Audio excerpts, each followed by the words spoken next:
everybody. Welcome back to the Den of Sin with Devin and James. I'm Devin Lucas, and this is my co-host, James Dufresne. How you doing, James? Exhausted but good, Devin. How are you doing? About the same. Just life piling on as it does, but nothing too unshakable. Right. There's good busy and bad busy, so, most of my stuff is good busy. Hopefully yours is as well, and that's what's making you exhausted, but yeah. It actually is that in between the good and the bad busy. It's the getting back on track. Gotcha. In some cases, getting healthier kind of busy where, I'm catching up. That's a good thing. It's also a big stack. And, I'm eating a few more carrots than candy bars these days and things like that. Right on, man. Right on. That's good. I just bought an air fryer, so... I don't know if that's the best decision. If you're gonna eat fried, I think it is, but right? I mean, it's well, I had a doctor's visit just a couple of days ago. For those who just to let people know, I don't have anything life-threatening. I have some chronic pain issues in my shoulders, and they're trying to decide whether it's nerves or what, because it's been going on a long time. But yeah, I mentioned to the doctor, because it was the first time I'd seen him face to face in over a year. My regular doctor anyways. I've seen lots of specialists in the meantime, but I mentioned my COVID weight and that I'd like to lose it. And because when COVID hit, I also stopped working at the job that kept me on my feet for 8 hours and lifting things. And so the COVID weight just kind of felt like it was double for me. And he gave me some good advice or whatever. And then I come home and my daughter sees me, unloading some healthier groceries and stuff like that. And I said, well, these are some things my doctor suggested. And she started to laugh so hard. The doctor says you're fat. I'm like, I brought it up. Rude. I brought it up. The doctor said nothing. I asked him. But, let me make this some advice for you listeners. Do not live with teenagers. Just find some other place to store them until they're adults. But teenagers, oh my God. Yeah, I mean, I've had doctors, my current nurse practitioner, trying to find a PCP, a primary care physician in Texas, is surprisingly difficult. At least it's where I am in Texas. Definitely much harder than when I was in California. In California, it felt like it was pretty easy to find a doctor. Out here, it's very hard. So my current doctor or nurse practitioner, doesn't have the best bedside manner, at least not with me. But he definitely, I had lost at the beginning of COVID. I had actually lost a significant amount of weight because I started working out again and eating much better. And I had lost roughly like a little bit over 50 pounds when I went to see him. And he still was like, you still need to lose a lot. And I was like, no credit for what has already been lost, dude. Like, no, he would not fucking cut me some slack. So, but maybe that tough love is what was needed. Too bad I went the other way and I gained it all back. But that sounds like so. It sounds like you went to the doctor that my daughter thinks I went to. So there you go. Anyways, teenagers, man. Yeah. and she's 13. That means I have years of this to go. You started. I love her, and I remind myself of that daily. And no, actually, I shouldn't be too mean. My stepdaughter's great. I mean that legitimately, but she's a teenager. Anyways, to kind of right the track here, we're doing something a little different today in the Den of Sin. As our listeners are aware, we've tried out a couple of different things with our format. None of them intended to be a brand new, format that our show will follow every single time. That we stick to, yeah. Yeah, we're going to kind of play around with these because the deep dives that we do are still the most fun, and I love, even the 2 and 3 parters. I love them. I love being able to really get into the subject matter like that, and I think our audience likes that from us too. But we tried we still haven't quite come up with the right name. I still say the top 5, but it's not a top 5, where we each come to the table with a list of 5 movies that are tied together by some theme or actor or artist or whatever. But this time we're going to do what I think we should just call the double features, which is exactly, it's exactly what it sounds like. We're coming at you with a double feature. Hopefully it'll allow us to record more episodes on a regular basis, because we're not doing the ginormous deep dives every time. And we're just going to slow it down a bit and maybe get a couple of these out a month to kind of keep the train rolling, so to speak. I do have, if I can say for a moment here, I do have a bit of a motive for wanting to do the double features. Okay. Kind of what I'm hoping we can do, and I don't think that we're going to do this with every double feature, but with most of the double features, I think we're going to try to highlight one brand new movie or within the last year or two.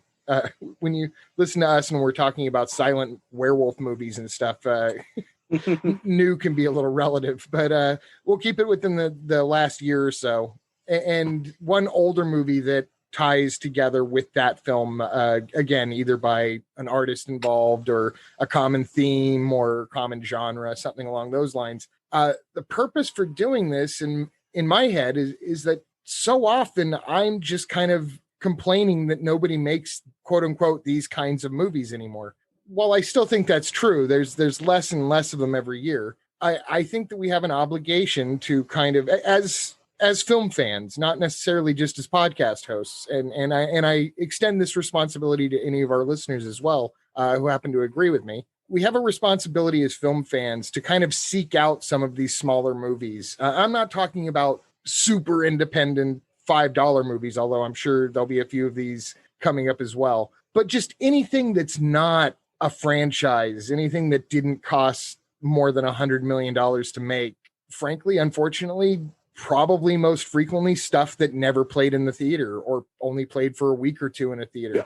Yeah. I think we need to showcase this stuff because it's going to expand our own film education and film sensibilities. But it's also going to show us and maybe comfort us a little bit when we do see these older movies and wish that somebody was making that kind of movie, to kind of see that is still alive. The other side of this is that we have to keep that kind of filmmaking going because the studios more and more are gravitating towards only doing sequels and reboots and franchise work, which is their business to do. And there's several series that I enjoy. I'm not saying fuck you, Marvel or anything, although I am consciously uncoupling from Marvel, which we can talk about if anyone's interested. I've stopped Marvel. I will watch a Marvel movie if I'm interested in it, and I will watch it on Disney Plus when it doesn't cost $30.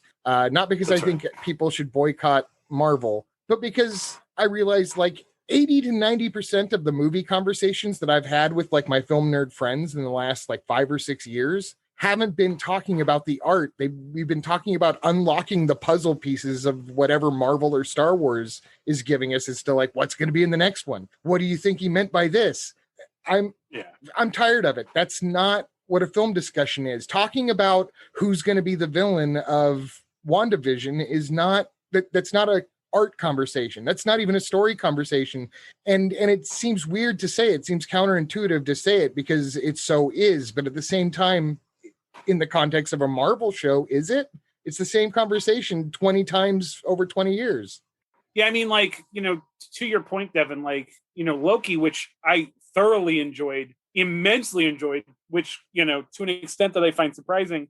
In fact, it was when they announced all of the Marvel TV series, they all were sort of like the characters I, like didn't have a great affection for. I mean, Vision and Wanda has sounded like it had potential specifically because it was loosely based off of both a comic run from the 80s, which I was a big fan of, and then this, I guess it was interpreted as being sort of loosely based off of this interesting Vision comic that had come out recently. But either way, this is a whole other conversation. But like, I really immensely enjoyed Loki for all of these incredible, writing, acting performances, like just the direction of the show, all this, like, there was definitely a lot of fan service stuff in there and like stuff to like sort of really like feed the nerds like myself. But the thing is, a lot of the talk around Loki wasn't how good it was and how great these characters were and how like interesting the show went. It was about what is this setting up, and is this character going to play this character? And there's literally now this entire industry, this like speculation industry about movies, which isn't even about, like you said, the quality of movies,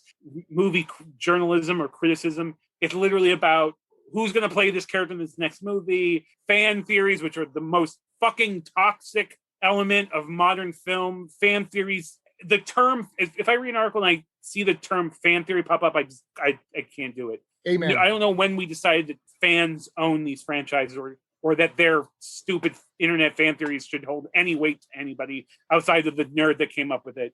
I deliberately have skipped Loki. I saw the first episode. I deliberately skipped Falcon and the Winter Soldier as well. But again, saw the first episode. So like I said, I'm not trying to boycott. I'm not quitting drinking. Like a little bit here or there is okay. But I did watch WandaVision, and WandaVision was part of why I felt it was time to disassociate myself, because of first off, all the fan theories, like you said. Nobody owns these characters. And not to mention, I think a lot of people who are fans of older stuff get a lot of shit like, well, grow up, there's movies are different now.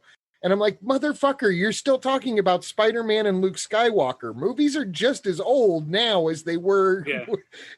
They're older now than they were when those old movies came out. So yeah, I'm going to keep talking about the versions of those things that I like. But my point about WandaVision, as I was watching it, and I'm very lukewarm. There were parts I really liked of the series, parts that I liked at first but hated by the end, vice versa, the same thing.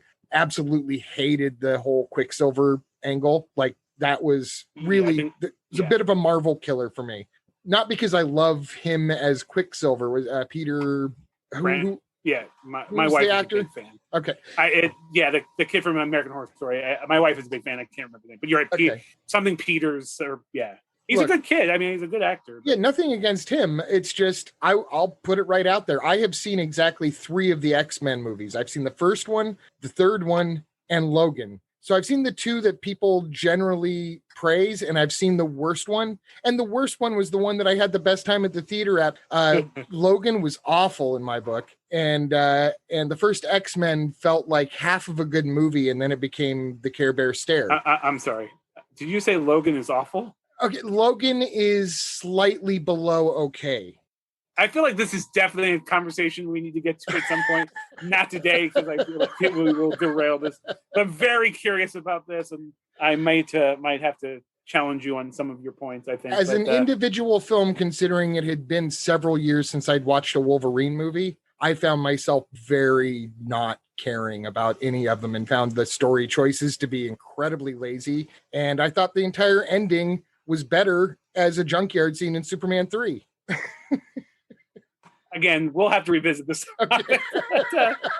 Anyways, it's a whole other topic. But yeah, I feel like, in a way, I do feel like we live in this weird, like, we're on the precipice of a new era of film and filmmaking and culture and how we consume film and TV. Because as you said, even though like major studios are just churning out all of these big budget remakes and remakes of remakes and sequels and adaptations of, comics, video games, and what have you, there is so much. We are now so used to streaming, and there's so many streaming channels that are in desperate need of content. Because at this point, everybody just absorbs content, and this never-ending cycle of like, I need more. That there's so many streaming services now that, like, even though these niche films maybe aren't getting released to theaters, maybe they're not becoming blockbusters or whatever, there are whole avenues now that you can go and find really easily. These smaller, more independent, more niche genre films and stuff, because there's just so many now avenues to watch it, whether it's digitally online, whether it's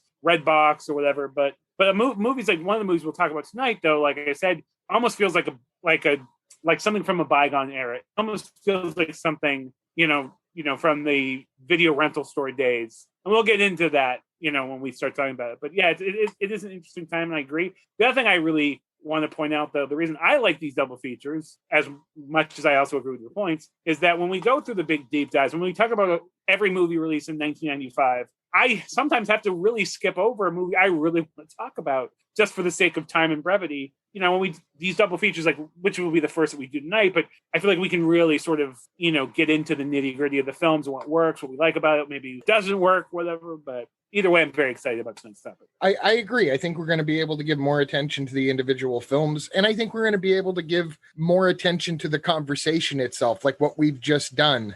Yeah. We're not going to be so rushed. We don't have to fit 50 movies into 2 hours. So, or right. More in some cases. So yeah, we're able to linger a little bit more before we've even gotten to what today's topic is, and kind of discuss some of what's going on in the industry, because you can't really talk about new movies without getting somewhat into what's going on in the industry. you specifically chose the first movie, the newer film. You want to talk about it? Yeah, I think we should probably get back on track, but I like that we can meander a little bit on these. But yeah, why don't you tell us what movies we're going to be talking about? Because believe it or not, folks, they have nothing to do with the Marvel movies, and you won't have to send me any more hate mail about the rest of what I'm saying. So you chose the first one. You chose the contemporary film, and then I kind of, I guess, suggested the older film that it sort of relates to. Good suggestion too, by the way. Jakob's Wife. Yes. Thank you. I appreciate it. Good, same to you. Was there a specific reason you chose Jakob's Wife to begin with?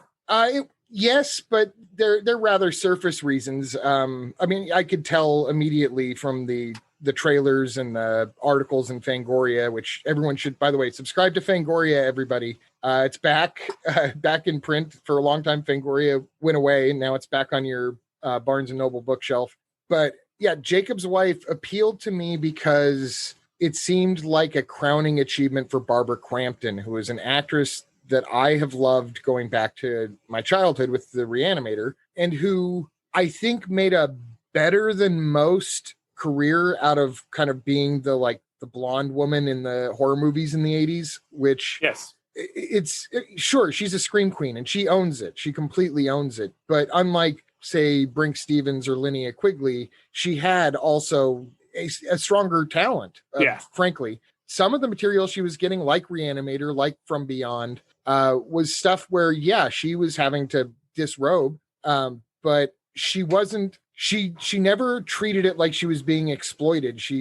I don't know. It's hard to explain, and I feel like I'm mansplaining at this point. But no, but I mean, I think you're dead on, and I think the word I would use is like, especially compared to the examples you've mentioned, unlike a lot of 80s scream queens, like she always felt a little bit more grounded, a little bit more like performance, a little more subtle than say Linnea Quigley. Like, I think she picked up the slack where Jamie Lee Curtis left off to leave horror for a while. I think Barbara Crampton moved into that slot. I will say this too about Crampton is I think she was always as interesting as the material itself. Like, especially in the Stuart Gordon stuff, which we might touch upon in a bit. Her characters were usually either a little bit more like complex or while she definitely, I mean, Stuart Gordon will definitely like to share her physical attributes in his films. Like, her characters are usually a little bit more complex, or maybe even a little darker. They weren't the sort of vacuous scream queen characters that other scream queens would play. And I think she was always really, this sounds really almost like a backhanded compliment, but I feel like she was always really serviceable to the films themselves. Like, she was always really good in the role in a way that was fully in service of the story or the director. She wasn't, I mean, I think except for genre film fans like ourselves, like, I don't think if the average filmgoer watched a Barbara Crampton role that she would necessarily stand out in the way that like she does to those of us that appreciate the kind of films that she would do and stuff. And that's what I really like about Jakob's Wife, which we'll get into, is I actually think it's one of her more interesting performances, even from her heyday. I felt like the character she was playing, and this was definitely more of her movie, where like in Reanimator and stuff, she definitely played a big character, but she wasn't always the star. She was always usually the female co-star as opposed to the star, where this was sort of more of her movie. But yeah, anyways, I sort of derailed your conversation, what you were saying about why you chose it. But Barbara Crampton, definitely great choice. I mean, I am a fan. Well, we'll get into that in a bit. But what were you saying though about why you chose it? Oh, just the Barbara Crampton. I don't know, the Barbasance. Yeah. What is it? There's got to be a word somewhere. But she left all filmmaking behind for a little while to raise a family, and then she came back in 2011 in an Adam Wingert film called You're Next, which I still really need to see. It's actually pretty good, man. The trailer gives me the willies. So when the trailer gives me the willies, and that's the reason I haven't seen it yet, I anticipate it'll be a really good one. And I will actually go on to say she has made or been, I mean, she hasn't had huge roles. She didn't have a huge role in Your Next. She didn't have a huge role in Lords of Salem. A serviceable role in We Are Still Here, which is a fantastic movie. I'm going to bring that one up maybe at the end here. There are some words to say about We Are Still Here, and actually it does tie back into Jakob's Wife, but that would be a triple feature. So I'm going to cheat, yes, but I'm going to save it to the end. I will say this, though. I want to say about Jacob's Wife right off the bat is less even about Barbara Crampton, because I mean she's great in this, and we'll get into it. But this gives me a chance. Devin, I do multiple podcasts, film podcasts, and somehow I have not talked about Larry Fessenden yet. And I feel like this guy is sort of this underappreciated horror icon. Besides the fact that he's he's produced some interesting films. He's starred in some great, and he's worked with Jim Jarmusch. He's worked with Scorsese. But he has always championed, Glass Eye Pix, which is his sort of low-budget horror film production company. He's always championed low-budget horror. Every interview I've ever seen with him, even if the film isn't about horror specifically, he always brings up, his love of horror, and that I feel like he's this unsung, and he's a weird-looking dude. He's got this weird vibe. In real life, he's a weird-looking dude. I don't know if he replaced his missing tooth and actually replaced it medically, or if he just wore a cap in this movie. But even most of the characters for the longest time in real life, he was missing a tooth, and sort of the characters he played always had a reason. That they never stated but the kind of characters he played. Oh yeah, I buy this. Why this guy would have a missing tooth? You know what I'm saying? That kind of dude. But he's an interesting guy, and really interesting in this role. Got to actually have a pretty meaty role. I do have some things I want to talk about as far as the script and character choices and things, but I'm just happy to talk about Larry Fessenden. Like I said, I feel like in 10 years, maybe, or when he passes away, I think he's in his late 50s. He has to be at least in his late 50s, but maybe early 60s. But I feel like at some point he will get the recognition where people are like, oh man, he's just sort of this. I feel like he's an underappreciated modern horror icon, and somebody that's really kept independent horror alive. And I feel like I'm just happy to talk about it. But anyway, just had to have a little sidetrack there for Larry Fessenden. But anyway. Oh no, it's an appropriate sidetrack. He's fantastic in this. But I should point out this was directed by Travis Stevens, and is there's a whole list of production companies, but one of them Shudder. So right now that you can rent the film, my guess is that if you don't have the money to rent the film, it will be on Shudder exactly in the next couple of weeks. I do want to point out, though, since we're doing this for the sake of the arts, renting movies online is something that I kind of avoided for a long time, because I'm like, I have all these subscription services. I'm just going to wait for things to show up there. And then I've learned, I think I learned it through Script Notes, which is a great podcast for anyone that's interested in screenwriting. But they talk about how the residuals are drying up because things aren't really being played that much on cable. Nothing's being played on television. And there's a lot of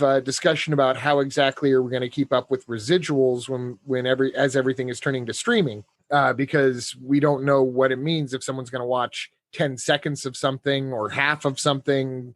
Should it be the same residuals, so on and so forth. And because the streamers have been so vehement about withholding the information as to how many downloads they get of something. So there would have to actually probably be written into law some things before you could really accurately capture what a residual should be like from a streaming service. But as luck would have it, because nobody really understood what was happening when this particular guild law was being written, if you rent or buy a movie online, that is when a writer gets the highest percentage, the highest residual that they can possibly get, is if you rent a movie. So that $3.99 that you might be on the fence about spending versus waiting another 3 months to see it on Netflix, if it's an artist that you really respect, or even just because you want to contribute, it's good to rent stuff. It's helping to keep a subsection of people who include film writers and film directors and all sorts of crew members in the independent world who are now having to basically have filmmaking as their second job. They're going out and working 9-to-5 jobs and then coming home and working on something like Jacob's Wife. Now, I don't think that's the case in Jacob's Wife. But since I can be a little bit more soapboxy in a shorter format, please, if there's something you want to see, we rented Nobody when it came out. We didn't get a chance to go to the theater to see it, so we rented Nobody for the $20. And I'm glad that we were able to help that kind of a movie get the whatever kind of revenue it can get in order to 1,000%. Yeah. Which, by the way, Bob Odenkirk and Nobody, I doubt it'll ever come up as one of our double features, but damn it, people should see that movie too. This is the greatest compliment I can ever give Bob Odenkirk. I've met him 3 times. He was a massive prick each time, progressively more dickish each time I met him, and I'm still a giant fan. I honestly think he's brilliant. That's to me, if you can really like kind of insult me in person and I still love you, like support everything you do, I feel like that's the biggest compliment I'll give you. In fact, WTF podcast with Mark Maron. Mark Maron's very famous, very popular podcast. Bob Odenkirk has been on there. I think he's been on there twice, but the first one, what a miserable. This is like Breaking Bad, but pre Better Call Saul. And he was, but he was successful at that point. I mean, he's always been relatively successful. He's been working nonstop, and he had a career where the films he directed weren't so hot or successful. But you know, he's was a comedy icon even before Better Call Saul. You know, starting with Ben Stiller and stuff, and obviously Mr. Show. But anyways, he's had great success recently. But he's still like, just listen to it. Like he has the greatest quote about Citizen Kane. I think you of all people will love the quote, but it's like, yeah, I mean, I could watch this and Kane, but you know, who gives a fuck? Like it's just like it's you know, like just like how useless movies are sometimes. Like he's just, anyways. He's a miserable prick, but I God bless him. And I will. Something I haven't seen nobody yet. I was actually supposed to review it for a different podcast, but I haven't gotten around to it, and I honestly just keep forgetting to do it. But then fuck it. Let's do it as a double feature sometime. It's a more major movie than Jacob's Wife, but it's not. Yeah, nobody has a light. Yeah, it's not Fast and Furious 7 or whatever. Yeah, Bob Odenkirk's not jumping his car off the Grand Canyon or anything. Not that I wouldn't sign up to see that, but I feel though I should say too. Full disclosure: I do work in the streaming industry. I am. That is my profession, and I reap the benefit of streaming. But with that said, I do feel like as a film lover, especially for films that even if I haven't seen, I know I appreciate the effort. Films like Mandy or those kind of films where like, you know, I haven't seen it. I can appreciate that somebody's out there is doing very independent, very, you know, personal or very like new, challenging work, whatever. I will pay the rental price, even if, like I said, even if I don't enjoy it, specifically the film. I appreciate that somebody's out there is doing something independent, something different, something, you know, that's completely, you know, off the beaten path from what we are getting in the major studio. So I agree with your point 1000%. Yeah. And believe me, I still mostly stream. I don't have enough money to pay $4 or $5 for whatever I watch. Look, man, we are in a global pandemic world right now and people are suffering all over. So there's no judgment if you can't afford to rent a movie. I think both of our points is if you can't afford the extra $5 or $6, put it towards, you know, and if you're a film lover, if you hate film, then spend your money elsewhere, buy another Jack and Coke, whatever you need to do to get through life. I'm just saying, if you're a film lover and you have the extra $5, you know, definitely throw a filmmaker some bones. Exactly. Now, James, have you ever heard of this film, Jacob's Wife, directed by Travis Stevens? Very interesting little movie. I hear Larry Fessenden is in it. That's right. It's now to pronounce it. I've read his name a million times. I think it's Fessenden. I think so. I don't think I've ever heard it said. I don't think I've heard it said because he used to go to the film forum a lot when I worked there, and people would say, "Oh, Larry Fessenden's here," but I don't know that they were saying it right either because that was 20 years ago when nobody even had a way of looking it up necessarily. Devin, I don't think I say most things right. To be honest with you. But whatever, yeah. If Larry, if that's not how you pronounce it, our bad. Yeah, we love you, but yeah, Jacob's Wife is a horror film, and I wouldn't call it overly scary, but I don't think. Yes, there are certainly some jump scares, and there's plenty of gore, which I know you're with me on this. I love gore with a purpose, anyways, even if the purpose is to like just drive the main character crazy, a la Bruce Campbell. That's right. But there is a lot of pointless gore out there. Or Brain Dead or / Dead Alive. Yes, I agree. Yes. Despite that it's not a particularly frightening film, that's not really what it's there for. It's there to be thoughtful, and it's a story about a woman played by Barbara Crampton, who, by the way, I should point out too, produced this movie and like shepherded it towards being made. She's been producing a lot of movies, yeah. Yes. This is the second wave of her career, as we've said, and it really kind of culminates in this. You can find interviews with her. In fact, she wrote a good piece for Fangoria about it, about how, you know, when she left filmmaking, as I said, to raise a family, she loved every second of raising a family. But when she got to the point that she was ready to come back again, which was in 2011 with that You're Next, she kind of went through a phase in her life where she had to reassert some control and she's happily married. I don't get the idea that it was anything where she was fighting with anybody about getting back into the film business. But I think she came back into a film business that she left, for one thing, because she was over 30 and there just weren't that many parts for women under or over 30, which is disgusting enough on its own. And thankfully is less the case. But I emphasize less the case. It's not that the problem's gone away. But we have made some minor improvements in that area. But she's agree. Yes, but she has spoken about how getting back into specifically the film business, this isn't like just starting an at-home Etsy sort of thing, or like she was traveling. She was away for weeks or months at a time, and her husband was taking on the brunt of things at home while she was away, which were not things that he shouldn't be taking over while she does this, but it caused some friction because it just was out of the routine and he no longer had a partner in the day-to-day. And so I am not saying any of this to imply that she had any marital problems. She said nothing bad about her husband, but she said that when she found this particular script for Jacob's Wife, written by Kathy Charles, Mark Steensland, and Travis Stevens, the director,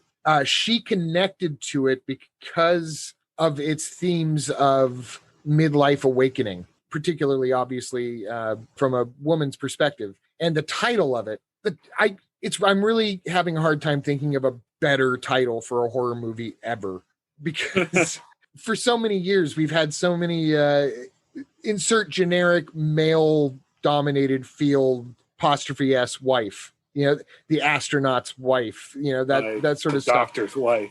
Yeah. And it's just there's an ownership to it, and I don't think those films were necessarily trying to emulate a certain thing or to try to perpetuate something negative, but they were, regardless of the intentions. And so Jacob's Wife is titled because she starts off as being Jacob's wife, and by the end, she's gone through a metamorphosis that has not necessarily involved. I don't want to give any spoilers for something that we're trying to get people to see, but her problem isn't necessarily 100% Jacob. But the title Jacob's Wife is about that metamorphosis and kind of getting out from having to be defined as Jacob's wife in the small town that she lives in. Jacob, played by Larry Fessenden, and like you said, looking very different, actually looking pretty normal, like looking pretty neighborly, really, like looking like the guy that he gained some weight. I noticed I don't think it was I think he just gained weight, but yeah, he looked far more like a respectable character than the sort of sketchy characters he plays when he's doing his actorly duties as opposed to his producing and directing duties. But it's he's definitely, he's playing it like a small town preacher or a Baptist minister. Is that what it is? I'm actually unclear of the denomination. He's a preacher. He's not a priest. It's not a Catholic exactly. He's thing. Married. Exactly. You're like, especially like a small. I'm like, he's definitely very believable in the role. Definitely seems like very. Again, if you don't know Larry Fessenden and what he normally again, he's usually playing like sketchy characters. That's the best way to put it. Like he's always like some kind of like low life character or whatever, but more like some smart ass guy. But he does smart ass really well.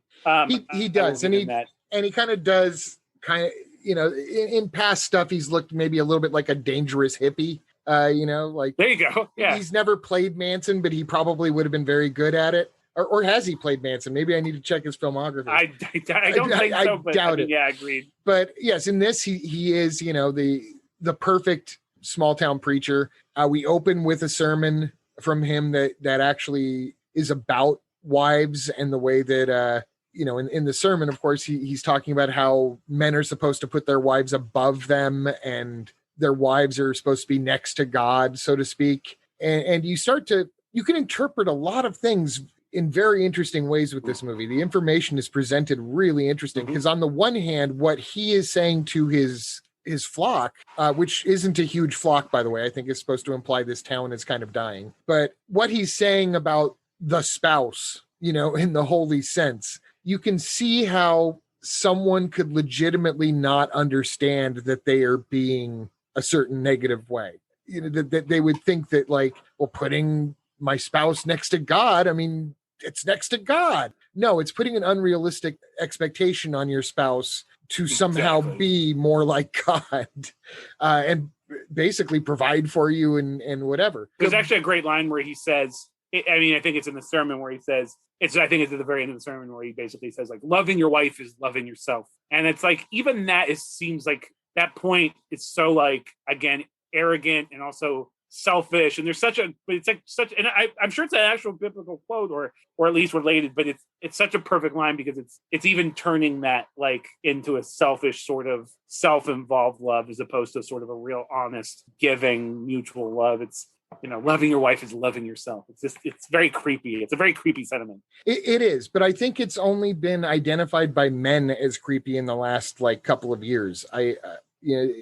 Like I said in the last episode, being woke implies that you were asleep at one point. And I think a lot of us are realizing, wow, the shit that my neighbor has been saying, or that my grandpa has been saying, or even in cases, where I've been saying this thing or spouting this particular catchphrase or, whatever it may be. God, what some people must have been thinking of me as.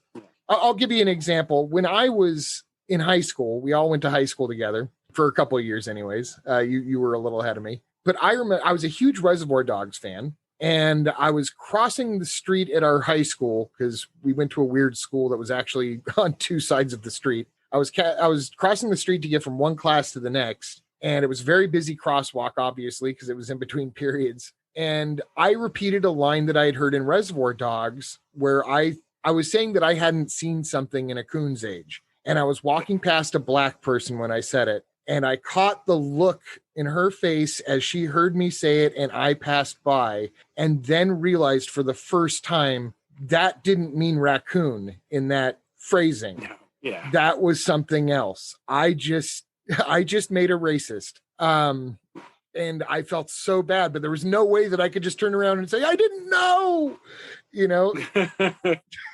Yeah, I have a very, very, very similar story. I actually think it's I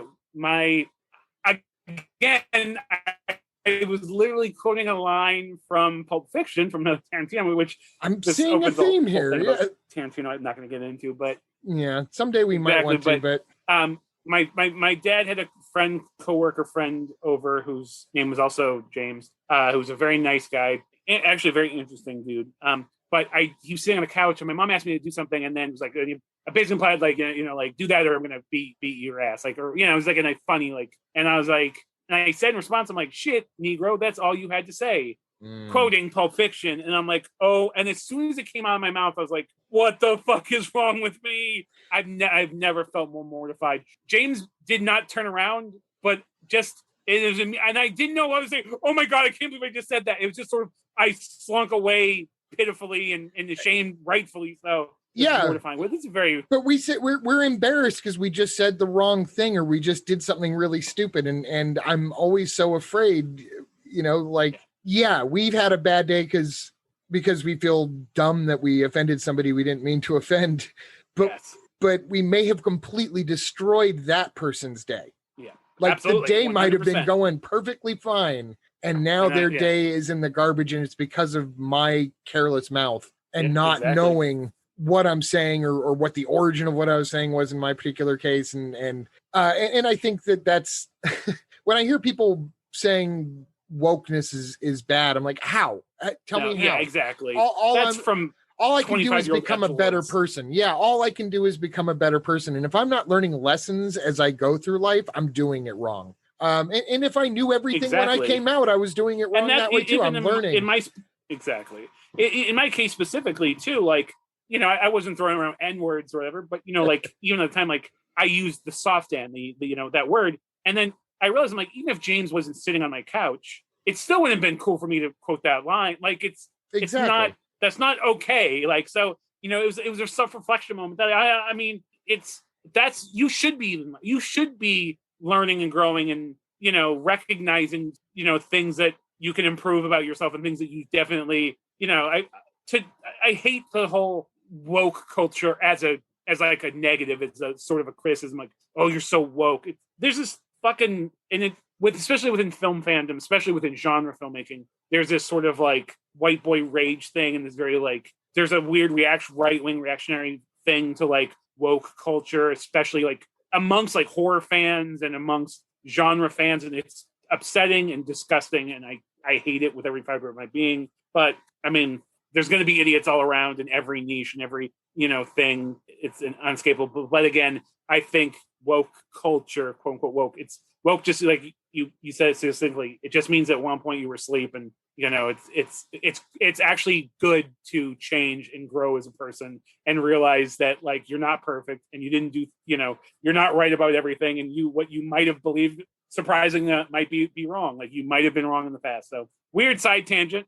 We have a tendency to do those, but I think that it's a natural thing when we're talking about Jakob's wife. And I think absolutely. In particular, two guys talking about Jakob's wife. I even told my wife I'm going to have to really try to make sure that this doesn't come off as mansplaining in any way. But my point, though, is that Jakob is someone who kind of seems to casually do this. You'll see her in the first few minutes of the movie. There are conversations going on in which questions are being asked or points are being made. And the character played by Barbara Crampton, her name is Anne. Her character name is not Jakob's wife. No, exactly. Her character is named Anne.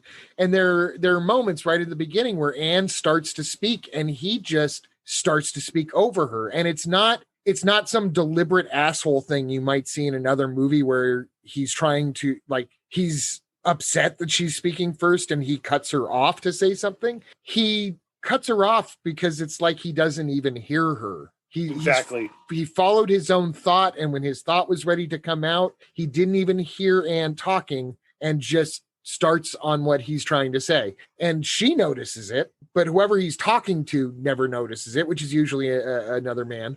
And he's very guilty of this sort of thing. But what's fascinating about this particular script, and I'm sure one of the things that Barbara Crampton loved about it when she first read it and decided to produce it, is that Jakob isn't a bad guy. He's not a villain. She doesn't ever at any point fall out of love with him. There is like a sort of affair moment towards the beginning that, which, by the way, the guy Tom, who she might have an affair with, is played by none other than Robert Ressler.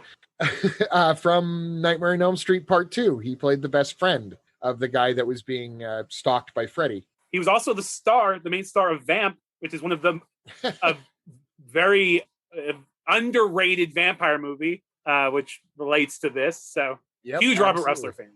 So she goes off with this Robert Ressler character, who is an old boyfriend who's come back to town for a business meeting with her. And they're checking out a property that happens to be like an old mill that would require a lot of work. And he lets her know that he didn't take this assignment because he wanted the mill. He wanted to see her again. And he starts to make a move in a way that's very aggressive, but the movie never really goes there. He respects her enough to stop after he tries to kiss her and say, "What do you want? Do you want this?" And she kind of does. And so she starts to, and then she stops again and says, no, I can't do this. I'm married and I love Jakob. And then very soon after that, and this isn't much of a spoiler because it happens so early on, vampires show up in the warehouse and kind of make having an affair impossible for the two of them. But the affair is never had, but she has her awakening because she is bitten by the vampire and comes home very much acting like someone that has something to hide, the kind of guilty conscience sort of behavior that you would expect from someone who might be having an affair. And so Jakob is like understandably curious and kind of mad at this guy, Tom, who she knows his wife went to go see. And so he starts off the movie being suspicious of her, but he's not being an asshole by being suspicious because she's acting very suspicious. What he doesn't know is that she's starting to go through the metamorphosis of becoming a vampire, and it's creating a reawakening in her and rebuilding kind of the core of her own power to where she's able to assert herself, and she stops being interested in making him breakfast. Like, she still makes it, but she burns it. Like, she makes it so that he doesn't want it. He just starts to say, "I'll get something on the way to work" when he leaves the house. It's almost passive aggressive. And she starts to go through things like she doesn't like the way the house is arranged. So she's going to arrange her home the way that she wants her home. But you get to see cool stuff. Like, she just picks up the couch with one hand and like scoots it over to the other side of the room. And so you get to see this, and then you get to see the bloodlust come about. And she's still trying to hide it, from Jacob, and then you find out about a master of the vampires. I thought it was interesting that they still use the term master as the name of the head vampire. And I want to ask your opinion on what you thought of the master, because the master is done almost less like Nosferatu and more like Salem's Lot, even though Salem's Lot was inspired by Nosferatu. But I got much more of like a Salem's Lot vibe. You know, the bald head, the pointy nose, the rat-like teeth rather than the traditional vampire fangs that we're used to seeing. Yeah. Completely blue skin. But it was a woman instead of every other vampire I've seen like that has been Bonnie a man. Aarons.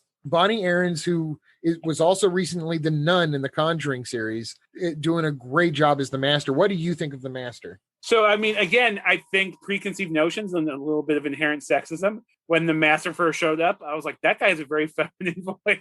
Because, again, it's very androgynous. You don't, like, right away, it's not like she's, you know, there's nothing inherently feminine in anything. It's a very androgynous character. And they do some things vocally where they sort of do some vocal manipulations. But then after a few minutes of, like, when she's actually on screen, I'm like, oh, that's a woman. And weirdly, I got to give myself credit. I had to look at it to be sure, but I was like, man, she has a very distinct face, especially a very distinct nose that is not prosthetics. 100% her nose. Yeah, it's her nose that So I was like, is that the nun? And it turned out to be the nun, but she plays the nun, the titular nun in that movie. But I really liked it. I liked, first off, that it was a feminine Nosferatu type character of Barlow, like a very, like, you know, I think the thing that makes her extra Salem's Lot is that she has that blue tone to her skin. You know, obviously we didn't, you know, Nosferatu was not in color, so we don't know a color, but yeah, this very like rat-like ugly vampire in the sort of more Nosferatu sense.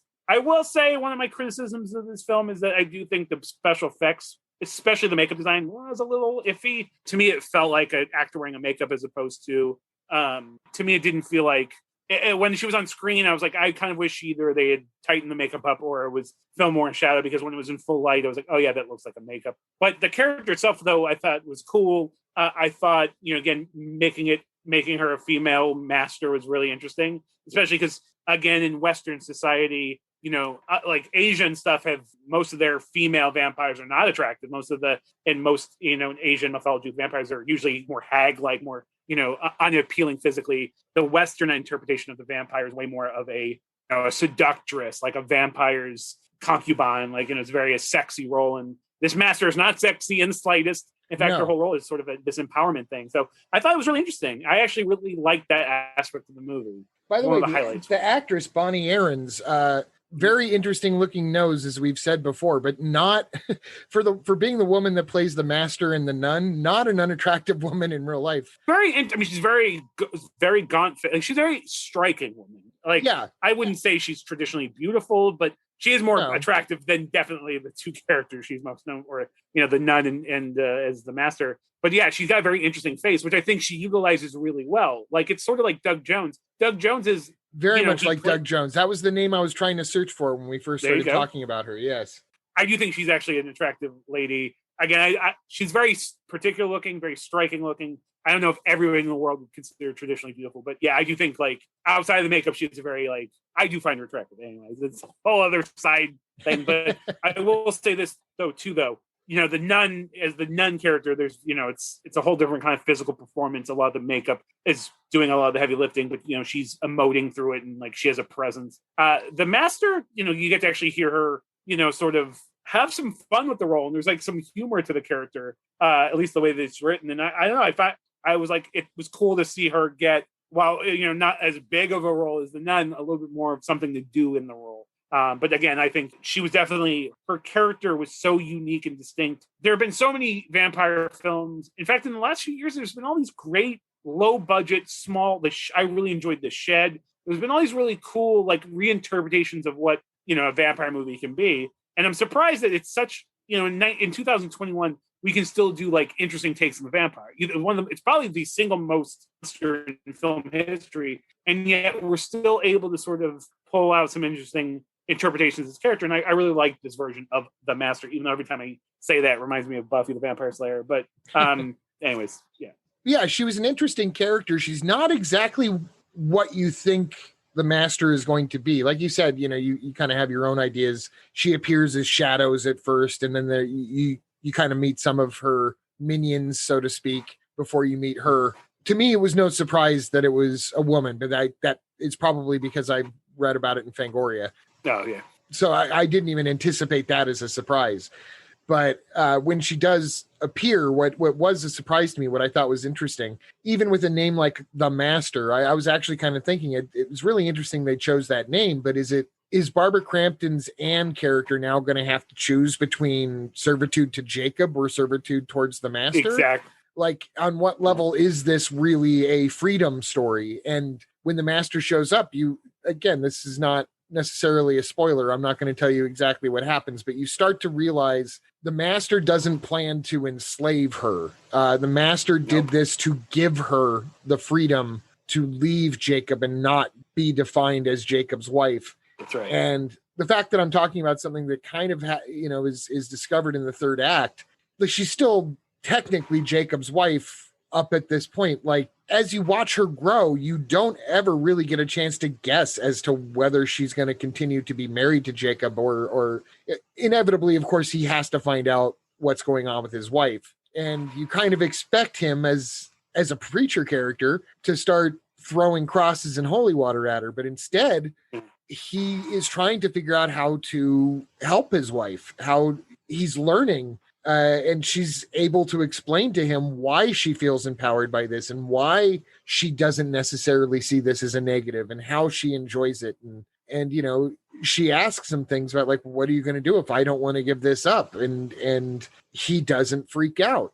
They have interesting discussions about it. It's not what you think, as he's not abusive. He's just been dismissive because he's been asleep. He has moments though where, like, long. I'm not saying he's not a complete and total dick. And also, like, too, he at some points he's reacting, if not like the nicest guy, he's reacting in at least in a very honest way. At one point where he's like, he doesn't want to be dealing with her like undeadness, and like he tells he's like, I'm gonna leave you. This is crazy, and like he has that moment where he's ready to sort of like, this is insanity. I don't want a part of this. But again, they do have this very, like, this isn't a spoiler, but there's a albeit brief, but there's a love scene in this movie that takes place towards the third act of the film that's sort of unexpected, but shows you that there really is this connection and this mutual love, despite, the complex relationship they had where he was very much the dominating, personality in the relationship. She barely says a word in the first, like, 15 minutes of the movie, and very mousy, very thing. And like, he's, this like town preacher. But yeah, it's very complex. My one criticism with the portrayal of with Jacob is there is moments early in the film where you're like, is this guy a psychopath, or is he like, he has this conversation with these two like young, I don't know, ne'er-do-wells outside of the church, and the tone of the scene is like, I don't know if it nailed what it was trying to do. Like, I know it was trying to say like he's this very like proud guy, and he's like kind of like, he's basically these two kids outside smoking weed, and he's telling them not to smoke weed and have some respect for the church and stuff. And I don't blame this on Larry, but to me, like, the scene was almost like foreboding, like he's this unhinged control freak, or like and that's not where it goes. But I was like, early in the film, it is foreshadowing though that like he's not going to be the guy you think he is, and that it's not going to go down the traditional road. But yeah, I just felt like that scene specifically, there was a tone there that I think mirrored other scenes in other films that, like, okay, he's got, he's a preacher, but he's sort of like this,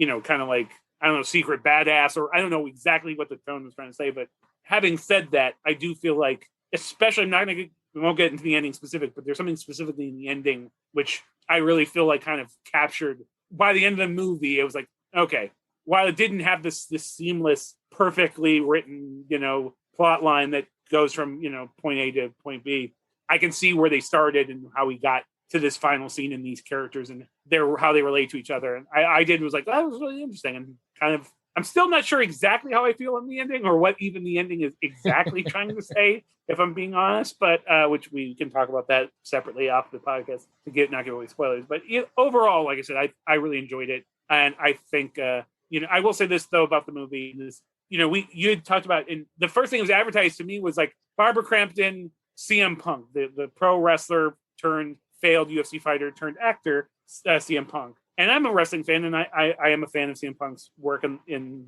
wrestling, but he first off, the fact that he got billing over Larry Fessenden is insulting. But also, if you're a fan of CM Punk and haven't watched this movie yet and we're wanting to watch it, I will tell you, he is only in like 10 minutes of the movie, and it's only at the very tail end of the movie. So, spoiler alert there. CM Punk, even though he has this high billing, plays a very minor role in this movie.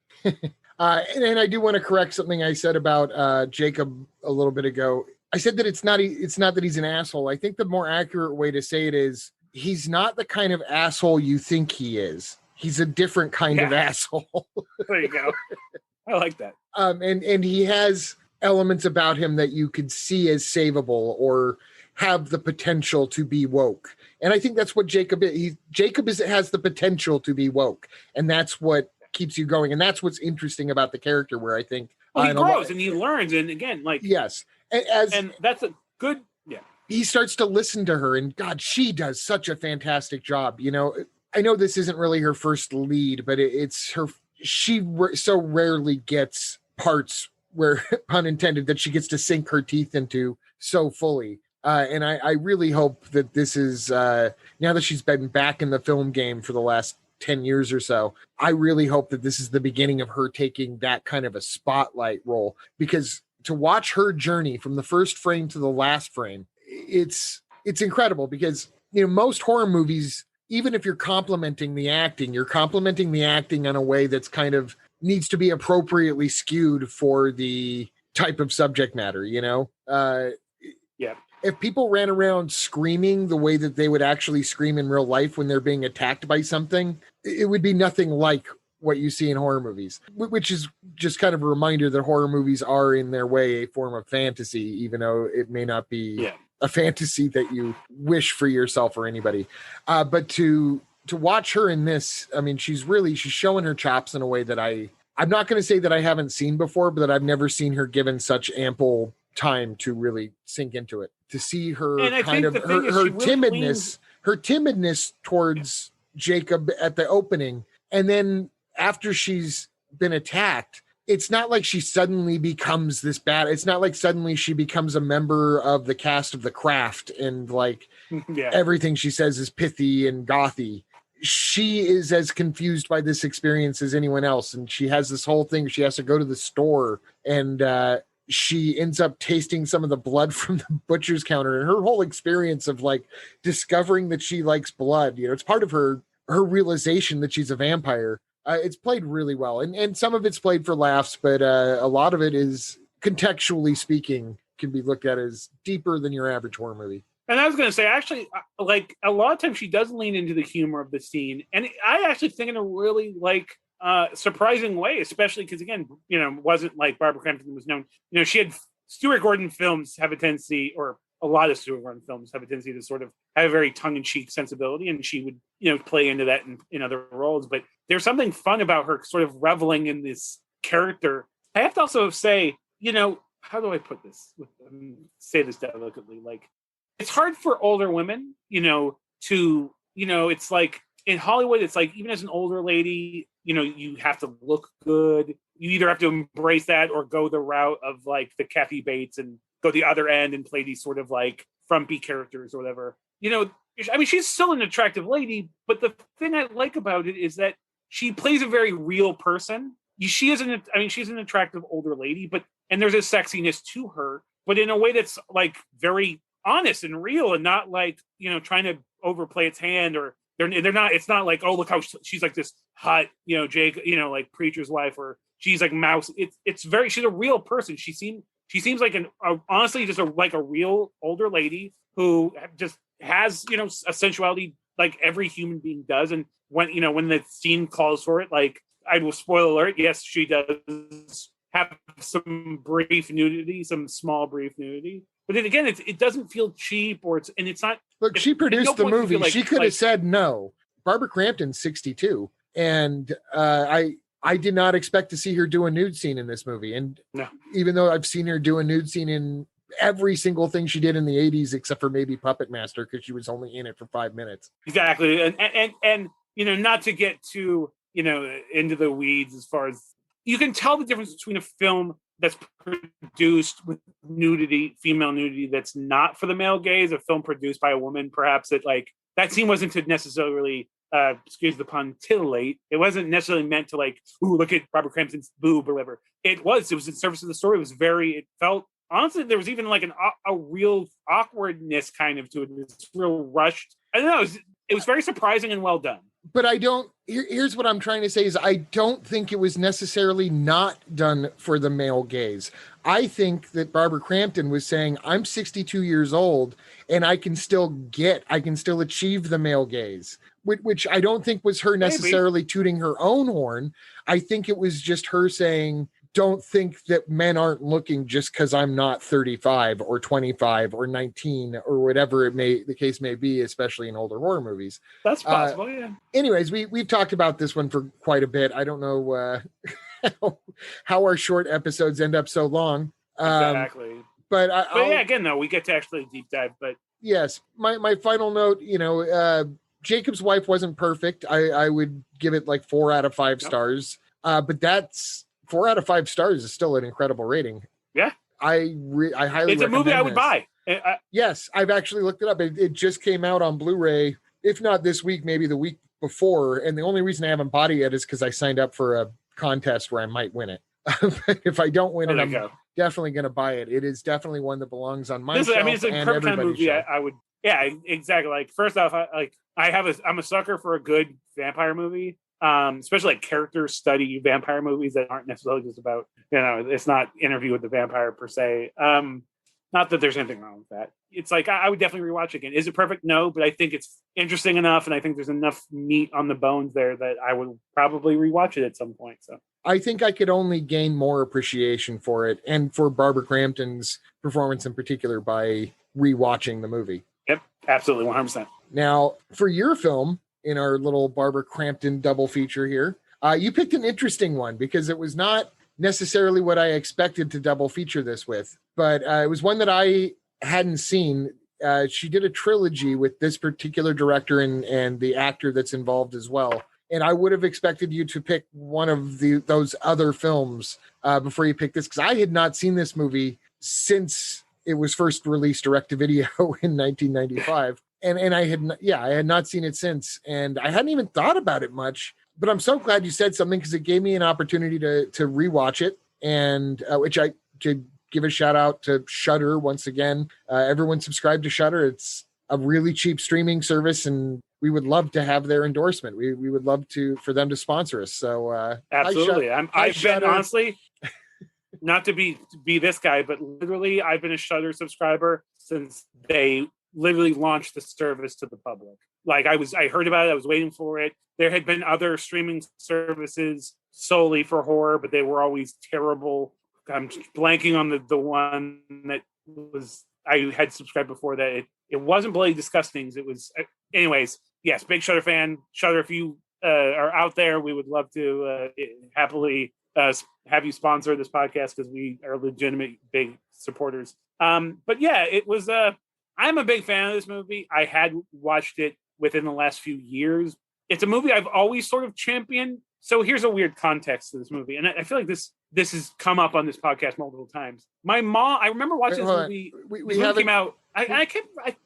Let's tell the folks real quick though that before we get too far, the movie is Castle Freak from 1995. Yeah, it's. I still put it as probably the best movie Full Moon ever honestly made. It's a legitimate. First off, Stuart Gordon, phenomenal cast, but it's legitimately actually a good movie. It had the terrible distinction of having the most cheap, sleazy title of all time.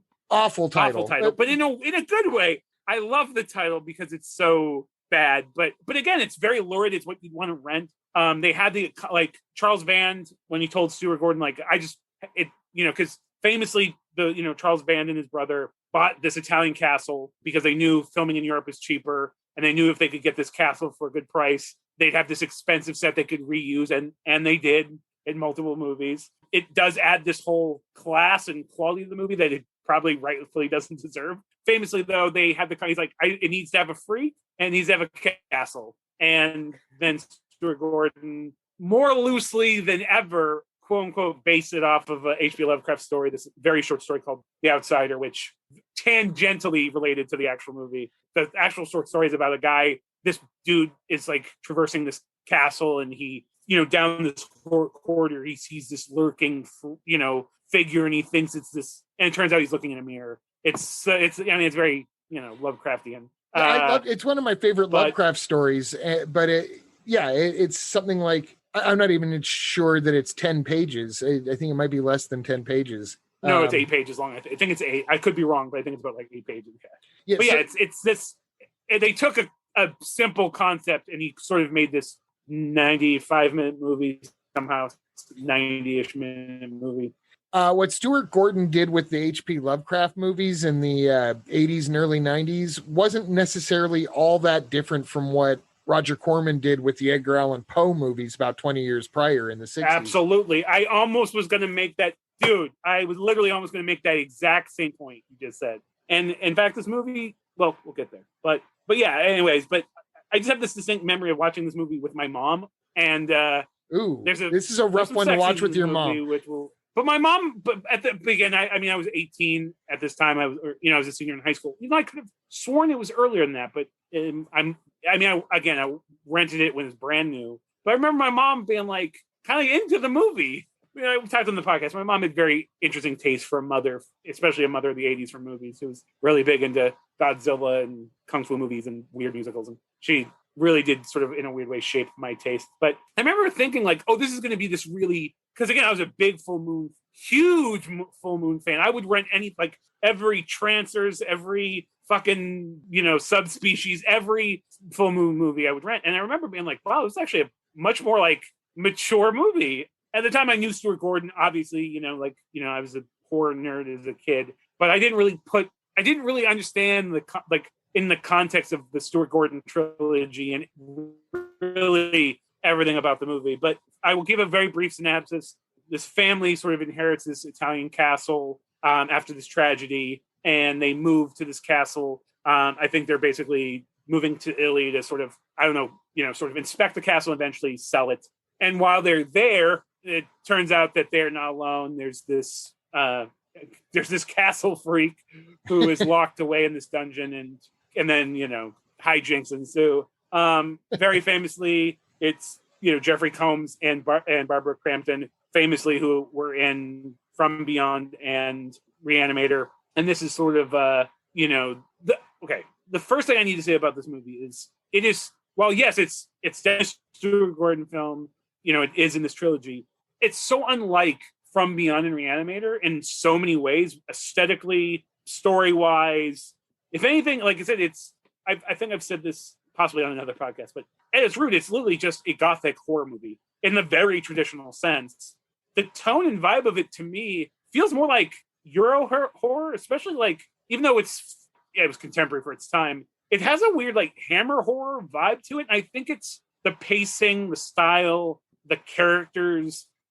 The characters in this film, are especially for a full moon, are much more complex. They have a complex relationship. So much of American horror is, these wholesome family, or they're sort of thrust upon the supernatural or whatever, this threatening entity, whatever. And it's how they react. Their relationship with each other are sort of shaken up by this supernatural or threat or whatever. But it's not that. It's these characters are flawed. They coming into it, Jeffrey Combs' character. I mean, this movie's fucking very old. I'm not going to worry about spoilers for this one, but not too much. I don't want to. I'll try, I guess. But he's an recovering alcoholic, and there was this tragedy in their recent past that's sort of causing a lot of conflict between him and his wife and his daughter, his blind daughter, and that does relate to the tragedy in their recent past. But yeah, it's this really interesting thing where it's not shot like a gothic horror. Most of the film takes place during the day in pretty well lit rooms. But when you're blind, it doesn't matter what time of day it is. There you go. It's funny. There's a blind thing that I never thought about until recently.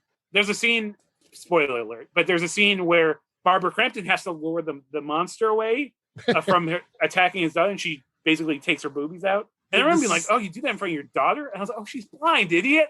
You can't see. Not that that's even... That's such a puritanical thing, anyways. It's a not, but that was a thought I had when I was younger. That is so far away from the thought I had when I was watching. Exactly. I'm sorry, I'm not laughing at you. It's just no, I totally appreciate that. I think that story-wise, and I think this is true of all Stuart Gordon, which I love Stuart Gordon. Same. Seems like a really cool guy. Unfortunately, we lost him last year.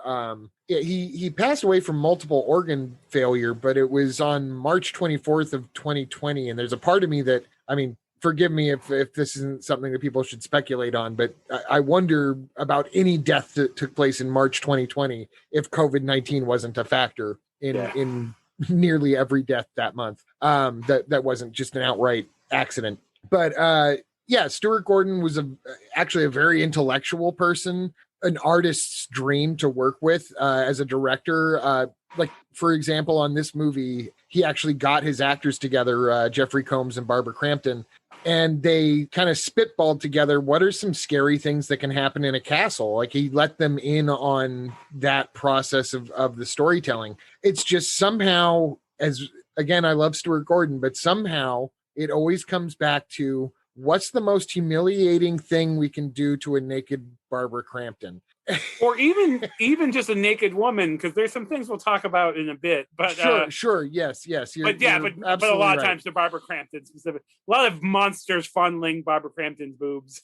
It's Stuart Gordon. Yeah, and I can't say, as an artist, I can't say that he couldn't have found a better way for Barbara Crampton's mother character to get the castle freak away from her blind daughter. And you also haven't mentioned yet, the blind daughter at this point is also in nothing but her bra because the monster is attracted to her. So there's some weirdness there that I wish that Stuart Gordon was still alive now so I could see some movies that he would do that didn't have that. It's an ick factor. It's definitely an ick factor. I'm not going to deny it. Something that I had completely different feelings about in the 80s and early 90s when I was watching these movies. But nowadays, I'm much more aware of it. But I'm maybe talking too much about it because it's really not the crux of this movie. Like you said, the characters are actually much more intricate than they are in this type of especially full moon movie. Yeah, and so specifically, Jeffrey Combs plays the hero. He's I wouldn't say he's the star. I mean, it is the family as a whole is sort of the hero, the star, but a lot of the focus on Jeffrey Combs and specifically his struggles with his alcoholism previously, and then his frustrations with his wife, who doesn't want, she's still bitter and resents him or whatever. But he goes through this whole arc of falling off the wagon and kind of being a scumbag, and then sort of kind of redeeming himself at the end. But there's this tragedy at the end. It's very interesting. Again, completely different from the rest of the full moon. On the surface, it's exactly a full moon picture. It's fucking head of the family. It is literally, I will say, this movie consistently has some of the coolest, whatever you want to call it, lowbrow, lurid exploitation, whatever. But all of the artwork made for this film originally is beautiful. I forget the name of the painter who did the most famous painting of the cover, but it's brilliant. The photo, so first off, the unsung hero of this film is Jonathan Fuller as Giorgio, whatever. The freak, the titular freak, the castle freak. Actually, an incredible performance. Both unbelievable performance. And also, Optic Nerve, the special effects company who did design the freak, the makeup is fucking incredible. To this day, it's one of the most realistic and believable monster makeups or whatever I've ever seen. He's so fucking believable and honestly, legitimately upsetting and creepy.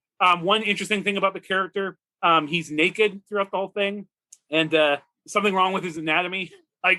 Anyways, but it's a full body. He's kind of deformed body, and then Jonathan Fuller, the way he actually did such a physical role, he's has this weird gait and stance because he's deformed and his body doesn't so he's got this almost this animalistic sort of walk, and his legs are all twisted in the way, but he's also very active through the film. But it's just a full. The character is he's sexually frustrated. And, he's very animalistic, very there's a definite sexual bent to the film, and which very much Stuart Gordon, but it's in this way where he's almost the thing is every great legitimate great monster movie, there has to be the monster has to be a tragic figure. There has to be an element of empathy towards it, because he was this disowned brother who's viciously tortured and beaten by his mother and locked away in this dungeon, and he's basically he's a victim, but again he's does some horrific things to people. The violence and gore in this movie are pretty crazy. It's it's tempered. It's not throughout the whole movie, but it's when there's some gore and violence in this movie, it's pretty gnarly. I was just going to say, yeah, we should probably put a trigger warning on this one, because assault is definitely something that can be triggering, but I mean, this is like one of the most interesting moments of nipple torture I've ever seen in a movie too. It's and funny. It's not, parts of this are not easy to watch, but no. But you're right. Fuller's performance is like Doug Jones level in terms of putting a performance through a makeup. Yeah, and the thing is, it's so funny. This is not at all an insult to Doug Jones, but Doug Jones does this he always has this theatricality to his characters that in service of the characters, but he has all of his characters, and especially the more freaky the makeup is, the more there's this weird elegance he brings, which is brilliant and great. Where Jonathan Fuller in this is legitimately, there's this, it's all visceral, it's all animal, it's all and he's suffering. You can tell that the character's suffering in pain, and it's honestly, like I said, it's brilliant. I think it's the best thing. I honestly think it's the highlight of the movie, and it's a movie with Stuart Gordon directing and Jeffrey Combs and Barbara Crampton, and there's some criticisms that, much like European horror, it's sort of a slow burn. It doesn't, it doles out the horror and the exciting elements, sparingly at first. I've heard people I listened to this, or I watched this horror YouTube thing a long time ago, and they talked about how people hated, people really hate the final act, and they hate the rooftop finale. And I was like, why? I think it's great. And I don't know, but to each their own. But I will say this: Stuart Gordon loves cunnilingus. I'm just going to say it. It's in a lot of movies, and usually not in a romantic way. But there's this really awkward. It's awkward because I just don't see Jeffrey Combs as a dude, as a romantic dude. But there's a scene where Jeffrey Combs is this prostitute, and then later on we see the castle freak. I don't think he's doing what he did to the. I'm like, is he cannibalizing this lady down there, or is this, or it's such a weird moment, but very uncomfortable. And that's the thing, is the castle freak is definitely a cannibal, but it's and I understand too. The idea that this, like you said, this brother was chained to a wall and never allowed to see the sun, and was beaten and tortured, and you don't know how much maybe some of these wounds are self-inflicted by the insanity caused by being in such a position for a long time. Because what happened to his lips prior to whenever the story takes off, I don't think that's any kind of a spoiler. Anyone that looks at the poster can see something's clearly happened to this guy's lips at some point. I don't know whether that was something that was done to him or whether he did that to himself. There's all sorts of self-mutilation elements to that, which go along sequences with his sexual frustration, which I think, again, is something that is perfectly valid to bring up in the 90s. I don't see any film really. Well, I take it back, because there was a Castle Freak remake last year that did involve the sexuality of the character, but the gender was switched in the Castle Freak remake.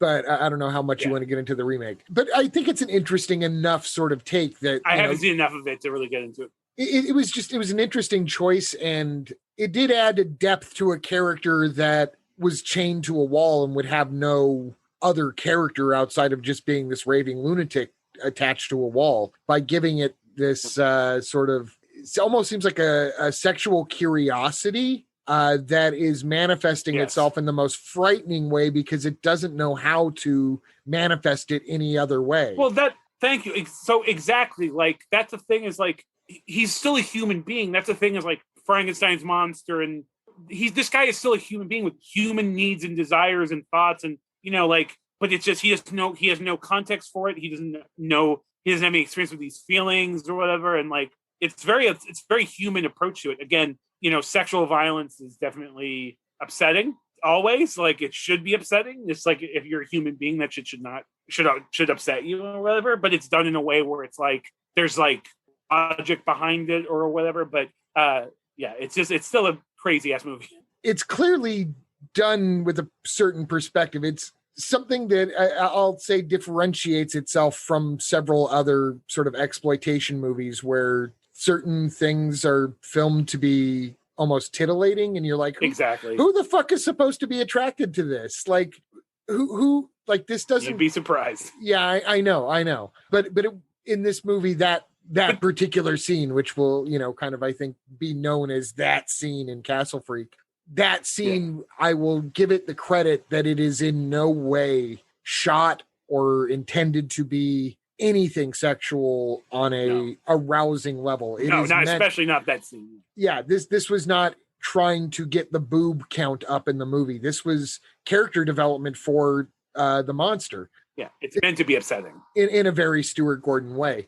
What's interesting, like you said before, about this actually has character development. And again, to get on the soapbox, it drives me nuts when people are like, oh, that movie's slow. It takes forever to get to the monster. It's like, that's called character development. That's what makes a movie good. If you like Marvel movies and don't like character development, you're not understanding that, like, that's right. Black Widow had like hours worth of character development before she even got her first movie. Like, those movies have character development, but there's 20 of them. That's why you don't notice it.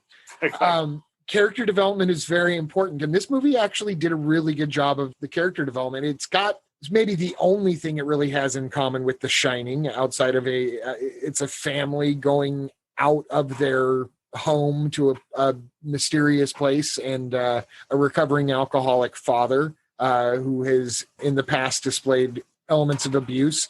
Unlike Jack Torrance, who was full-on abusive, Jeffrey Combs's character, he accidentally killed his son in a drunk driving accident that also blinded the daughter that we were talking about. And so when we're first introduced to this family at the beginning, they're a family driving up to see this castle that he inherited, and they hung a lantern right on it. Everybody in the family thinks it's really weird that they inherited a castle.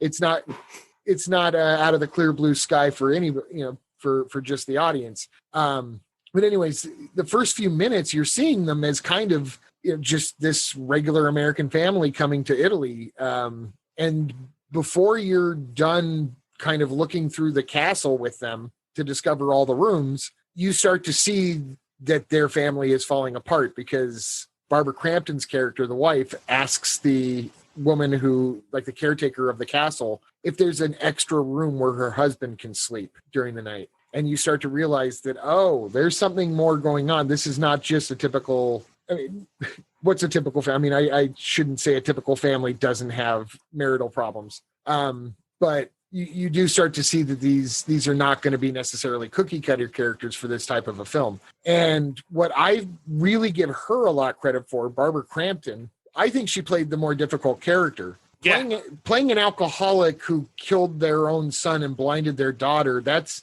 in so many ways, that can be an actor's dream job, because there's so much to unpack there, with the guilt and with the elements of reform and the possibility of the possibility of redemption is all there for Jeffrey Combs's character. But for Barbara Crampton's, the way that she's playing it, she recognizes that her husband has given up drinking and that he's on his best behavior, and that he clearly loves his family and wants to return to doing the right thing. You can tell that she loved him dearly once. She keeps on turning him down when he wants to come back to the room, when he wants to start to like make things work out as a husband and wife team again. She keeps on saying, no, I'm not ready for you to come back. And what you start to realize is that she carries with her this frustration where she can see him doing the right things. And it's not so much that she's unable to forgive him. It's just that if she does forgive him, she's still never going to be in love with him again. And that's what's tearing her apart, because then there's the added responsibility now of the blind daughter. Like, while they're dealing with the loss of the son, the blind daughter needs so much help. I can't imagine how not just terrifying, but just overall disorienting it must be to live for any period of time, let alone, full 15 years, and suddenly have no sight. But that's when you need your parents. That's when you need two parents. And that's when the two parents really need each other. And this happens to unfortunately be at the exact point that she no longer loves her husband. And I don't think any other actress that was known for horror at that time would have really had the chops to play that nuance. I agree. I think it would have come off by any other actress as maybe being bitchy or cold, even if you understood like that we're talking about the death of a child here. In movie language, especially at the time, it could have been easy for that part to have been cold and for us to be like, come on, he's trying. It's like she's even acknowledging that she can see him trying. Yeah, exactly. It's just no matter how hard he tries, she's not going to be able to love him, but she can't let him go because she needs him to continue caring for the daughter that, you know, he was the contributing factor for the daughter's torture. I mean, there's no more of a constant reminder of what he did to them than the living daughter. Yeah. And I have to also give credit. I mean, Jeffrey Combs, I mean, he's not playing Herbert West in this. Jeffrey Combs is sort of known for playing a distinct kind of character, but this, he has this really fun drunk sequence where it's a little comedic or a little over the top drunk character, but he's such a broken man. Like, you can tell he's just hurting and stuff. And it's got all these layers and nuance that I think, like, again, not typical for full moon movies. And it's just like, even the character, I mean, it's like, fuck spoilers. There's this, he has this redemption at the end of the movie where he saves his family from the castle freak, but in a very traditionally gothic way. They both come toppling off the top of this castle and both die, but he gets a moment at the end to sort of have a little bit of, he makes peace with his family and stuff, and he's sort of redeemed and stuff. It's tragic in the best kind of gothic horror sort of way. And I think that was really, like, there's some, like, even the decision to have, like, a blind daughter, which both plays into that tragedy of the past, but also that's so perfect for gothic horror. She's so vulnerable. It's so perfect for that movie, those kinds of movies. And we don't see those kind of decisions made anymore, where it's these very, like, there's an exploitative element to it, but in the best possible way, and in the sense that really helps really drive home the horror and the fear and our empathies even and stuff. But one thing, as we wrap this up, I feel like like I said, to me, it's like, even though with the psychosexual stuff, that's very Hammer horror, not in the same way of this movie. No, but like, you're right, actually. I'm sorry? You're absolutely right. I completely agree. Oh, thank you. But one thing that this film has in common with European horror, and like Gothic horror, there's really one scenario for police. If it's Scotland Yard, they're the smartest, they're the true heroes of every movie, they're geniuses. Scotland Yard can do no wrong. If you're any other police, you're a fucking idiot and incompetent, and you're the cause of, like, they don't believe it's so perfect. I feel like watching it, it's so deliciously like, oh, these fucking cops, like, just, like, they're just so slimy and they, just so, like, arrogant, and it's like, oh, so perfect. It's so in service of these kind of movies. And again, it is, is it perfect? No. I do think it's as good as the film looks, because Stuart Gordon was really able to take advantage of the actual setting and stuff. I do think, like, it misses a little bit of the visual style and, the visual charm of From Beyond and Reanimator. Like, I don't know if it was the quality of film it was shot on or what, but I think, like I said, I'm sure Stuart Gordon or Charles Band was, like, really wanted to probably shoot a lot in light to make, use of the set, so it didn't look like a cheap Corman production or whatever, or, that, you know what I mean? Like, it's, like, really, like, this is a real Italian castle, let's shoot it and stuff. And it's sort of, I think you're right. I think he did a lot. He had to make a lot of choices based on showcasing the castle. And I don't know how else to really say this. I mean, as a fan of full moon movies and whatever, and the Band brothers, but still, they bought the most boring castle right? that I've ever seen in a movie before. Like, it's great that they have a real castle and they shot all these movies. I think the remake was shot in the same place, but what a boring castle. I never know where I am, but it's not labyrinthine enough to, like, add to the atmosphere of not knowing where you are. Well, that's the thing, is this isn't like it's not an Eastern European castle. It's not this, it's an Italian castle. So it's like, it's a different vibe. Like, it's like, but I will say this though. My favorite piece of trivia for this movie, production trivia anyways, is that Charles Band expedited or hurried up the production of this movie and had to make sure that as they were filming, they cleaned everything up, because as soon as it was over, they were going to have the band family reunion at the castle. So he had to make sure that like they didn't disrupt the castle too much. He wanted to show it off to our extended family. Yeah, I don't know why he wouldn't want to show Grandma the incest victim Broken with the mutilated genitals and whatever. But exactly. Which, by the way, it's a rumor that the Castle Freak character has no genitals because he harmed himself. Ripped it off. Stuart Gordon, just before he died, actually cleared this up and said that he has genitals. Well, so he has testicles. Yeah. But he doesn't have a penis. I don't think so. I think it's just in the shadows and not very noticeable. First off, a lot of people, I think, just assume, because there's a scene very early on where he's able to break free of his chains by literally biting his own thumb off. I think there's a chance that some people are thinking, oh, well, he chewed his own thumb off. Or maybe they're even thinking that, you know, if they haven't seen it in a long time, they might even think, given the sexual nature of his other crimes, that that's what they saw at that time. But apparently he has genitals. The remake, the character clearly has organs. They are... I mean, he's got dangly testes, but like, because that's the thing is, again, what an interesting concept to have the main character be fully nude and stuff. And my interpretation, and again, the way, like, I always thought like he was just either born with no penis or very, I don't know, but like the concept of him having no penis but testicles, so that he has all this testosterone and sexual desire but no way to really use it or vent it, or, you know, you're right, it actually would kind of make the excuse for the sexual aggression to be more.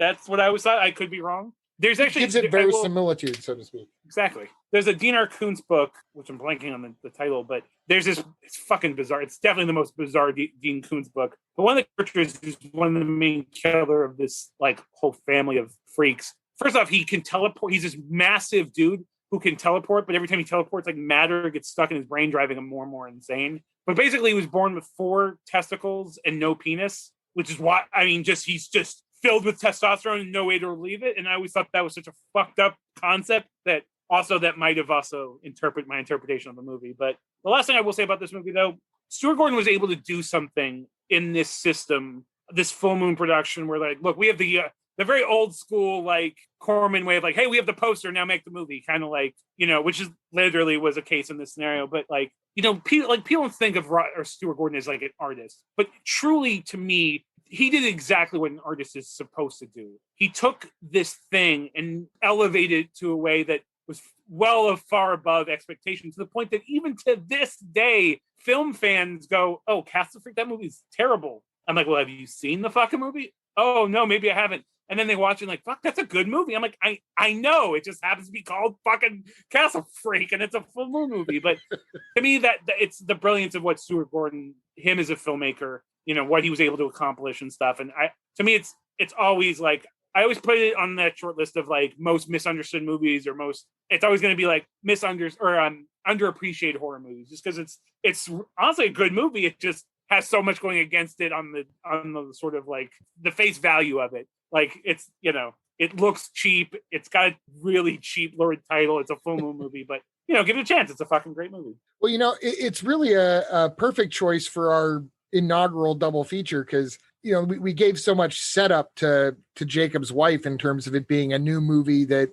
people can stream right now, and that we have to look towards streaming as being kind of the future of cinema. But Castle Freak kind of has a converse purpose in promoting, which is that in the 90s, direct-to-video was streaming equal to straight to streaming. And there was such a stigma against direct-to-video that it's still, in many circles, pertains to direct-to-streaming. Like, oh, it didn't go to the theater because it's not any good. It didn't go to the theater because it's cheap or whatever. It's bullshit, and it's always been bullshit. Whether a movie gets a theatrical release or whether a movie does well at the box office or any of that, none of that has to do with the artistic quality of the film.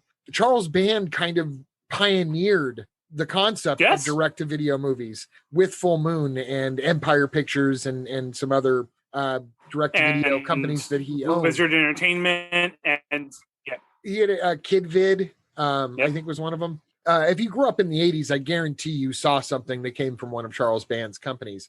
1,000%. But it got this reputation for being too cheap to put anywhere else. And I'm not saying this to defend every direct-to-video movie either. There's a lot of shit, just like there's a lot of shit in the theatrical releases too. We tend to forget about the shit that was released in the theater, whereas the shit that was released direct-to-video lives on in infamy because we saw the cover every time we went to the video store to rent something else. In the case of Castle Freak, not that we're going to do this every time. It's not my intention to do this every time, but I think it's kind of nice that we are on the other side of reviving something that was direct to video that may not have gotten the audience that it deserved because they had biases and prejudices towards direct to video content. Castle Freak is as good as anything else coming out in the time period and a little better. And Stuart Gordon is one of the masters of horror. I mean, he deserves to be up there in the discussion with, Carpenter and certainly Cronenberg, who is kind of his brother in body horror. So he didn't have the late act career revival that Cronenberg had, but not because he wasn't a capable filmmaker. I do feel like he focused his attention because you brought up. I just want to say real quick, he actually Gordon did have a later life renaissance, but it was on stage, which is actually where he started. So if you want to see the rise and fall of Stuart Gordon, oddly enough, don't look at his movies. Although I will look at his movies. Yeah, exactly. Me too.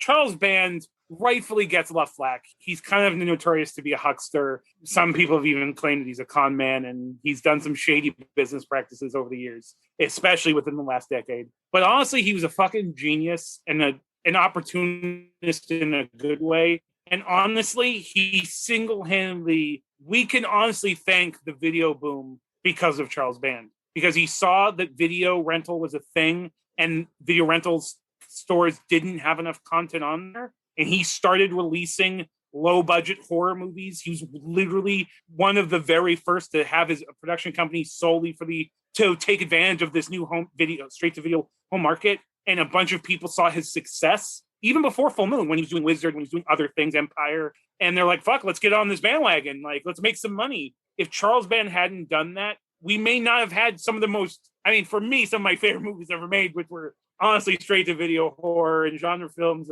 of that early 80s period. But he literally saw the writing on the wall and was like, look, like, there's all these stores, they need films on their store shelves, and like, they will buy whatever shit I make. And which turned out to be true and spawned a million imitators. So my twin brother worked with Charles Band on a live event and confirmed that he's an interesting guy. But to me, I will always have a special place in my heart because, again, he's so important to modern film in a way that I think gets underplayed all the time. And I'm very thankful he decided to do what he did. So 100% agreed. Charles Band is definitely someone who belongs in the Horror Hall of Fame. I do want to say before we close out completely here, just to loop back around to something that I had set up a little bit earlier. I did want to mention there was another movie that could make a sort of a triple feature out of this for anyone that's so inclined. I don't mean to get into this movie the way that we've just gotten into the previous two, but I think that I would be doing a little bit of an injustice by not bringing us back to the movie We're Still Here from 2015, which, for one thing, one of the greatest titles I could ever imagine for a ghost story. We're Still Here. It's like the title is chilling. And I think the content, like the movie itself, is one of the best ghost stories since the era of like The Fog. The reason why I will mention it as a triple feature is it fits right in between these two movies because it deals about a family coping with the untimely death of a son, just like Castle Freak does. But even more directly to the point, We're Still Here stars Barbara Crampton and Larry Fessenden playing characters named Anne and Jacob. Oh, I didn't even know that. Yeah. And it's produced by the guy who made Jacob's Wife, who wrote and directed Jacob's Wife. So there's no way that this was an accident. There was no, or even if it was a happy accident, there's no way someone didn't point this out on set. The only difference is that the Jacob in We're Still Here is spelled with a C and Jacob's Wife is spelled with a K. But other than that, it's Anne and Jacob, and they're playing spouses, but not each other's.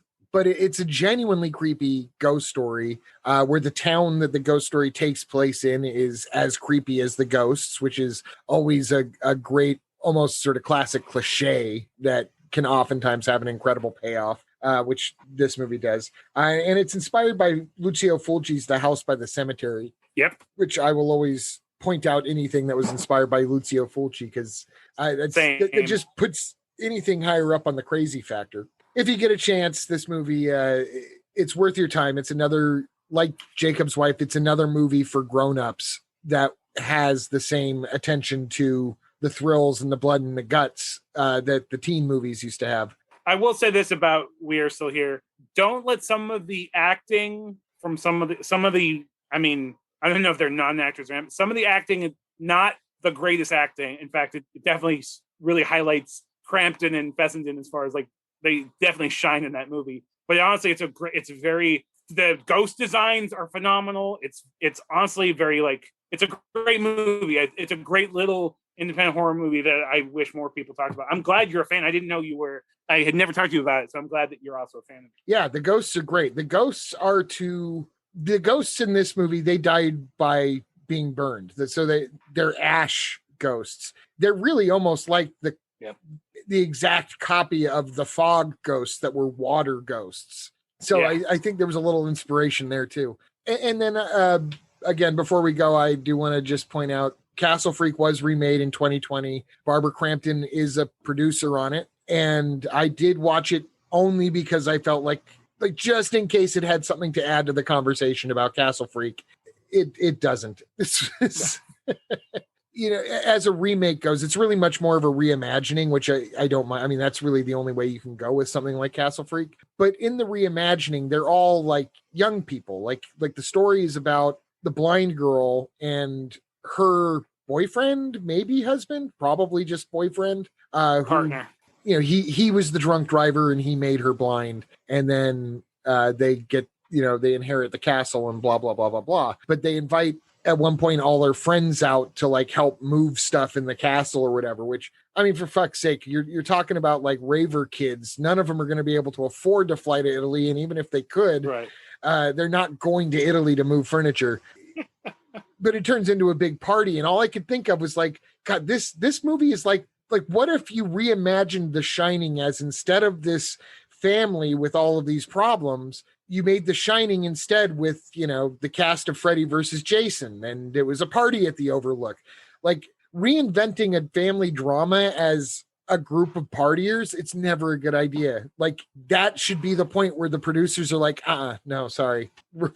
Yeah, dude. Rewrite this or our money's being pulled out. Like, this wasn't ever going to play on the drive-in circuit or anything like that. That would have been exploitive. This was never going to have a proper place, basically. I'd love to get into the problems with modern horror and all sorts of things. I mean, there's a lot that I could relate to that, what you just said, but we'll save it for a future podcast. But I'm glad that, like I said, I turned it off probably 15 minutes into it. I just wasn't feeling it. Maybe I was like, maybe I'll give it a shot. And now I think I've confirmed I don't need to. But, you know, Devin, like, I thought this was going to be a short episode. Wasn't super short. But I think I really enjoyed this specifically because, again, we really got to, like, get into the nitty gritty, really go over these films a little bit more in depth. And also we got to sort of veer off into interesting side topics, which I think are relevant and interesting. Hopefully our audience does as well. But I definitely think, like, you know, I would love to make this like continuous thing where we deep dive into full years or specific directors, and also do these double features. Hopefully, you know, if our listeners like it, let us know. And if you want to see more of these type of episodes, let us know. We're really bad at our social media. But you know, we'll try. We'll try to do better. I don't know where I was even going with that. No, we are particularly bad at social media.